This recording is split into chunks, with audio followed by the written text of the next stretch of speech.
Ladies and gentlemen, boys and girls, and, of course, humanoids of all descriptions, welcome to the channel. I'm Cap, this is my place.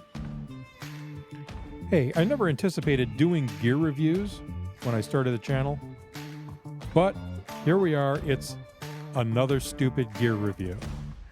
Before we get started, I would like to thank today's channel sponsor, which, sorry, not enough of you have liked, shared, or subscribed. There's no channel sponsor. So go ahead and get that done. What the hell are you waiting for? On to the video. Hey everyone, Cap here. Here we are in the kitchen for today's video. Although we're not doing a cooking tutorial, this is more of a gear review. A bit of background: when I built my house and was in the process of moving in and buying furniture, one of the things I said to a coworker was that I was working on putting together an emergency kit for my house. And he looked at me, "What are you, Cap? A prepper?" And I looked at him and I said, "No, hold on there, Cupcake. My nearest neighbor is 500 feet away. The next two closest houses are over 800 feet away. Now that I've built a house, you're talking about doing the same thing. I live alone, you have a wife, and you've got a toddler and a preschooler. What's she supposed to do when you build your house out in the country and you and I are stuck someplace in a hospital on a detail an hour from the jail, which is 30 or 35 minutes from your house, and she has an emergency because of the weather?" Oh. Well, one of the things you should have in your house, along with screws and nails and cordage and some tarps, is food.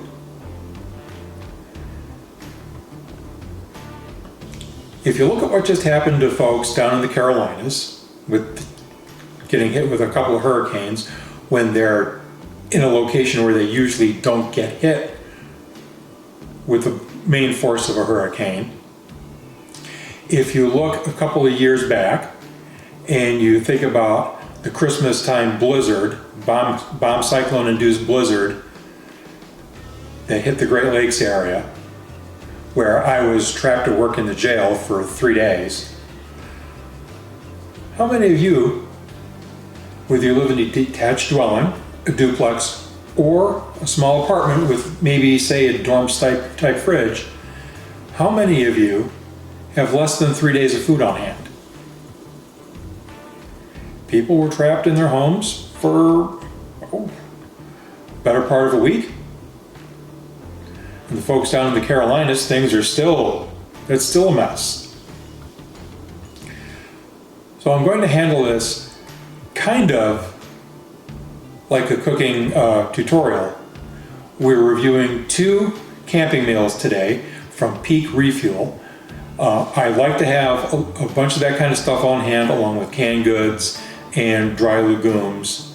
When I was quarantined, because I had the plague, and you all know what I'm talking about, I didn't need anything. The only thing I ran out of was milk, and as an adult, well, that's okay. So as always, when we do something here in the kitchen, I'm going to go over what we need so far as equipment goes, and then bring out the ingredients, but the ingredients are in bags. So we've got a pot. Each bag needs 3/4 of a cup of water. That's already in the pot. You're going to need a measuring cup, a pair of scissors, and a spoon that'll reach the bottom of the bags. Let me go ahead and bring the 2 bags out and show you what we're having. All right, as I said, our meals today that we're reviewing are from Peak Refuel. This one, venison country casserole. The bag says this is 2 servings per container and that the bag contains 920 calories. And this one is cheesy chicken and broccoli. This one is also 2 servings, 1,090 calories per bag. One of the reasons I like the Peak Fuel meals, and I've tried a couple, is they have a lot less sodium. And as we get older, that's more and more of a concern. There are a couple other brands where the flavor and the texture and appearance of the food is also very nice, but some of them have a lot of sodium. According to Peak Refuel, venison country casserole has a shelf life. This is supposed to expire in 2029. Some of the other brands have considerably longer shelf life. I've done some online research for whatever that's worth, and according to what I've been able to find, the Peak Refuel meals are labeled as having that shorter shelf life because the owner doesn't want to be seen as a company that manufactures storage food. They want to be seen as an outfit that manufactures food for campers and adventurers. But this food is prepared and packaged up the same way as other brands who have a 25-year or longer shelf life. For the instructions, we're going to boil water. We're going to pour water in the bag, and then we're going to let the bag sit for 10 minutes after stirring it. We're going to open it, stir it again, and we're going to plate this up. Be right back when that's done and everything's on a plate. Alright everyone, it's been 10 minutes.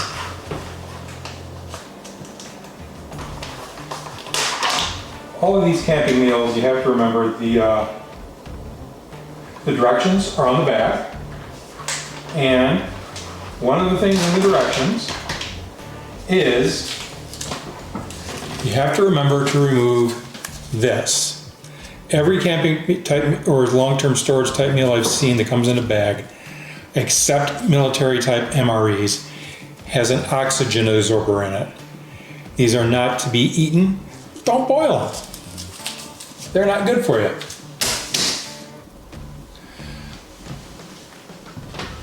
So once you've opened the bag, go ahead, stir it up. I tend to feel that a lot of these companies tell us to put too much water in the meal. So let's go ahead and pour out about half of this. One of the good things is these bags can be resealed. They've got a zipper top to them. Oh, that one, see, there you go. That's a lot of liquid. Too much liquid, I think.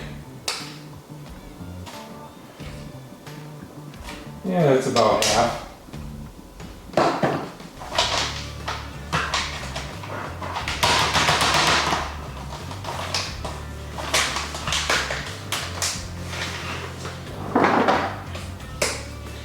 Oh, let me take you guys off the tripod and give you a look at this. All right. This here is venison country casserole. It's got ground deer and so-called creamy sauce with rice and vegetables. And as I said, I think the directions on this call for too much water. It looks a little thin, but let's give it a taste.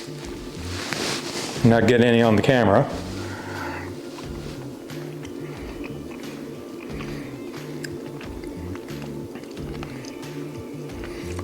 Texture and flavor are good. Perhaps the meat, perhaps it could have used another minute before I open up the bag. Maybe it should stay in the bag for 11 or 12 minutes.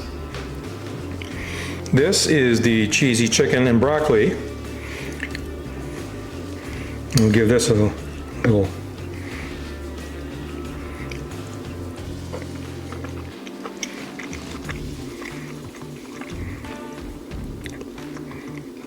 And that also,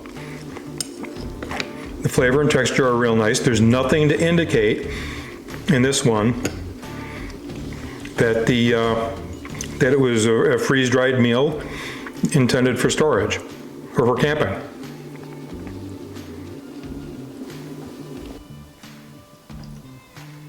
All right, everybody. What's our takeaway from all of this? First, if you're a camper or you do backcountry adventure type of stuff, are these meals a good option? Yes, definitely.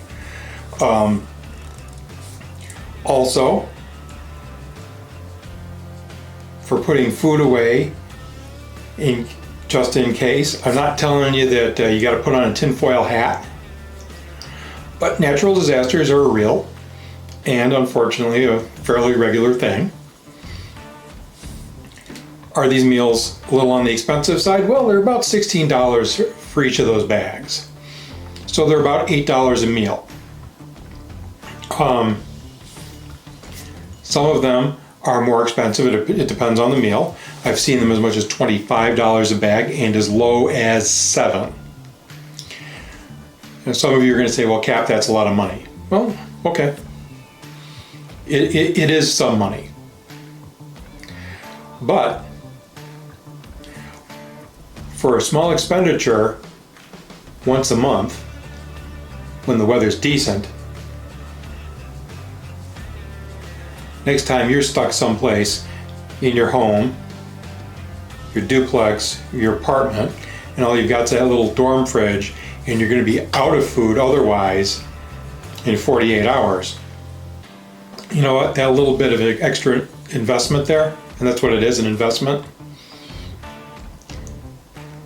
Instead of you being involved in a disaster, like your neighbors, you're merely being inconvenienced. And making life easier for yourself is, of course, not a bad thing. The meals, easy to prep.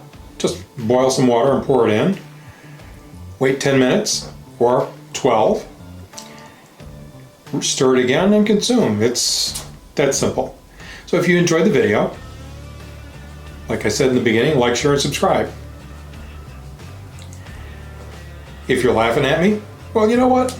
Go ahead, like, share, and subscribe anyway. We'll see you next time for a regularly scheduled video or some random stuff that just pops into my head. Whichever comes first. We'll see you.